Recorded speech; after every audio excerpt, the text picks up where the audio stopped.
দেখবেন আমাদের বাড়িতে বয়স্করা বলেন, বিশেষত আমার ঠাকুমা তো অনেকবারই বলতো যে খালি পেটে থাকলে পিত্তি পড়বে। সকাল থেকে যদি খালি পেটে থাকিস পিত্তি পড়বে। তো এই যে পিত্তি পড়া, খালি পেটে থাকার সাথে পিত্তি পড়ার যে ব্যাপারটা, এটা ঠিক কতটা যুক্তিযুক্ত? দেখুন, খালি পেটে থাকলে পিত্তি পড়া থেকে পিত্তি না পড়ার সম্ভাবনাটাই বেশি। মানে পিত্ত রস, যেটা আমাদের পিত্তথলি বা গল ব্লাডার থেকে নিঃসৃত হয় বা ক্ষরিত হয়, সেই পিত্তরসের কিন্তু সিক্রেশন বা নিঃসৃত হওয়ার পেছনে মুখ্য ভূমিকা থাকে আমাদের খাবার খাওয়ার।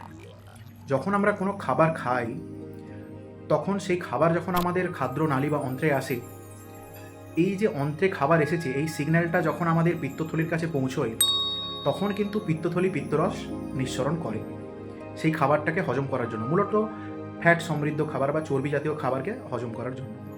এবং পলিপেপটাইড, মানে প্রোটিন থেকে ভেঙে যে পলিপেপটাইড তৈরি হয়, এই পলিপেপটাইড জাতীয় খাবার যদি আমরা খাই, সেক্ষেত্রে আমাদের কোলেসিস্টোকাইনিন বলে একটা হরমোন হয়। সেই হরমোন কিন্তু আমাদের পিত্তথলি বা গল ব্লাডারকে সংকুচিত করে এবং পিত্তরসটাকে ক্ষরিত করে। হ্যাঁ, আর কোন জাতীয় খাবার এই কাজ করতে পারে? ফ্যাট সমৃদ্ধ খাবার। কিন্তু দুটোর মধ্যে যদি তুলনা করতে হয়, কাকে আমরা সবথেকে বেশি প্রায়োরিটি দেবো বা আগে রাখবো? না, সেটা হচ্ছে প্রোটিন বা প্রোটিন থেকে ভেঙে যে পলিপেপটাইড হয়, পলিপেপটাইড জাতীয় খাবার, তারপর হচ্ছে ফ্যাট সমৃদ্ধ খাবার। এরা কিন্তু কোলেসিস্টোকাইনিন হরমোনটিকে সিগন্যাল দেয় যে পিত্তথলি বা গল ব্লাডারকে সংকুচিত করো এবং পিত্তরস ক্ষরণ করো, কারণ খাবার এসেছে, সেটাকে আমাদের হজম করতে হবে। এরপর মনে করুন কোনো মানুষ প্রলংড ফাস্টিংয়ে আছেন, অনেকক্ষণ কিছু খাবার খাননি, খালি পেটে আছেন।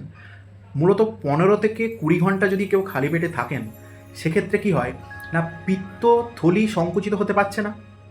পিত্তথলি সংকুচিত না হওয়ার কারণে কি হচ্ছে, পিত্তরস আমাদের অন্ত্রের মধ্যে আসছে না। এতে পিত্তথলির মধ্যে পিত্তরস কি হচ্ছে না, ঘনীভূত হচ্ছে, কনসেন্ট্রেটেড হচ্ছে। এই পিত্তরস যদি ঘনীভূত হয় বা কনসেন্ট্রেটেড হয়, সেক্ষেত্রে কি হয়, গল ব্লাডার স্টোন হওয়ার সম্ভাবনা কিন্তু থাকে। কিন্তু খালি পেটে থাকার জন্য গল ব্লাডার স্টোন হয়েছে এরকম পরিসংখ্যান কিন্তু খুবই কম। কিন্তু হ্যাঁ, অবশ্যই সম্ভাবনা থাকে।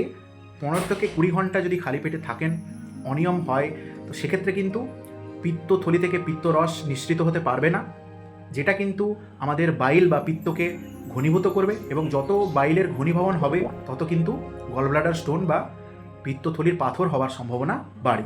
তাই সুতরাং আসল কথাটা কি হলো, খালি পেটে থাকলে পিত্তি পড়ে ব্যাপারটা তা না।